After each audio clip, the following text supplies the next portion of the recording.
काढ. हा हे म्हातारी भोपळत मन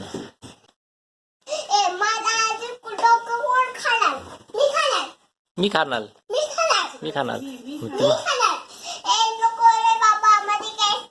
मग तू पळून जायचं तुझं पळून. मी खाणार